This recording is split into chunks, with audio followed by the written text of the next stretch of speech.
What's going on, everyone? Welcome back to another video. Before we get into the content, if you're new here, please leave a like, subscribe, check out some of my old videos. I got a lot of good running tips and more to come. So, without further ado, let's get into it. So today we're going to be talking about the meals that you should be eating depending on the type of running that you're doing.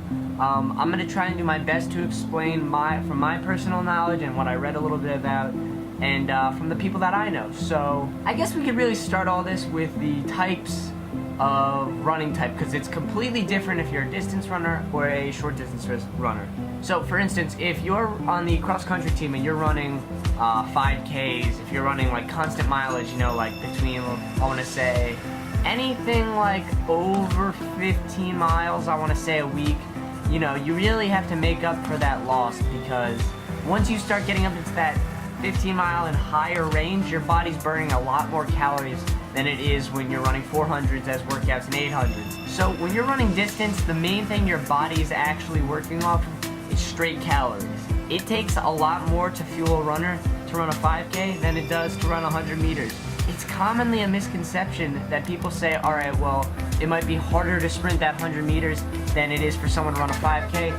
Well, necessarily, it takes a lot more effort to run a 5K than it does to run the 100. That's just being plain and simply honest. So if you're a distance runner, and most distance runners have a skinnier look to them, that's not a stereotype, that's actually a true thing, you're going to need to be consuming a lot of calories. And you got to make sure they're healthy.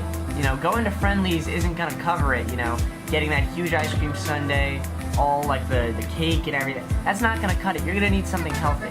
So if you've heard the term pasta party before, the reason that's a thing is because of the glucose in pasta. Now, pasta is actually one of the richest foods you can eat in glucose, which your body directly uses in the transformation of foods to energies. Now, I say this only in pure decency, but a lot of sports take pasta parties way overboard, because it's really only needed pro-phase in the higher endurance sports.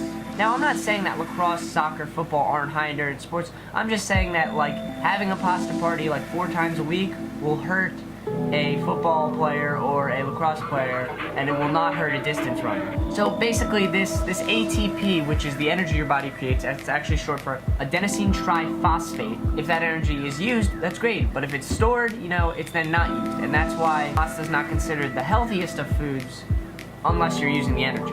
There's a term that pasta ends up on your hips when too many carbs pass your lips. That's completely true if you're not burning the energy, you know, it goes straight to your body, where it can be stored and then later used, which would be fat. So if you're on a runner's diet and you're a distance runner, you're definitely going to want to go for the carbs, go for the healthy foods. You got to watch your vitamin intake as well. I suggest looking for a very decent multivitamin, because like I said, your body is burning things a lot more faster, and all that running on your joints can actually break apart the bones. You can get stress fractures, shin splints. It's very important to make sure that you have a balanced out diet, and vitamins are crucial to being able to, you know, function as a human being.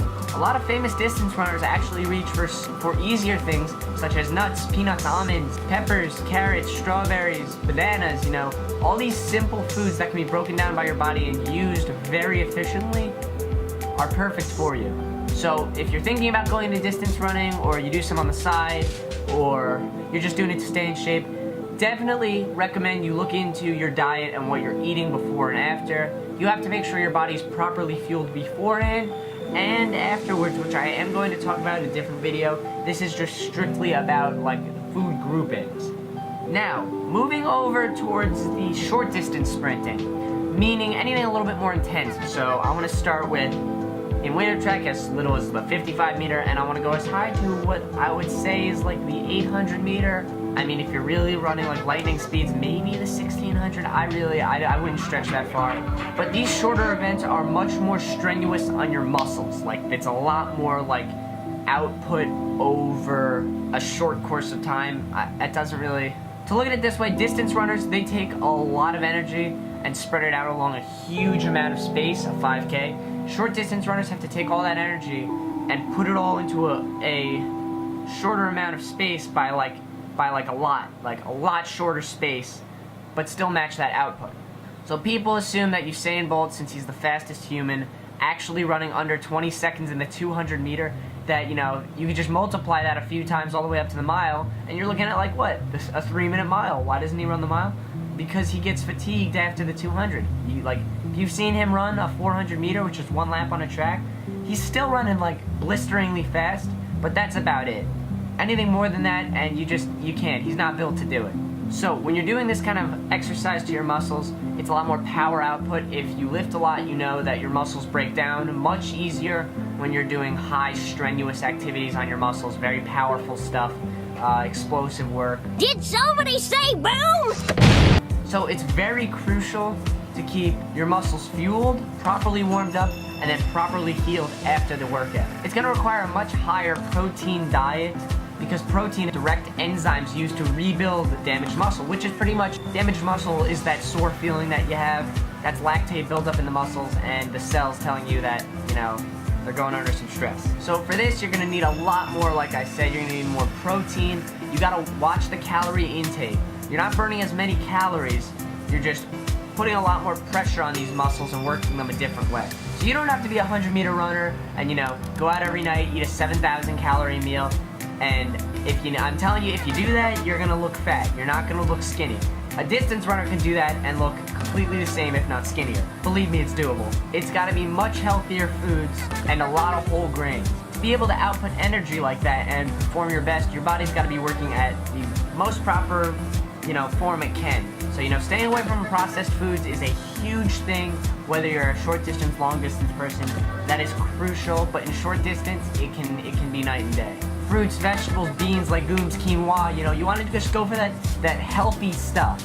Reaching for a bag of pretzels, you know, isn't gonna kill you, but reaching for that chocolate bar, take a look around the cabinet before you reach for the chocolate bar. When eating meat, it is a common misconception that, you know what, like after a hard workout, you go out, get a huge steak at a restaurant, and you assume that you're getting 100% the best meal that you can for your body.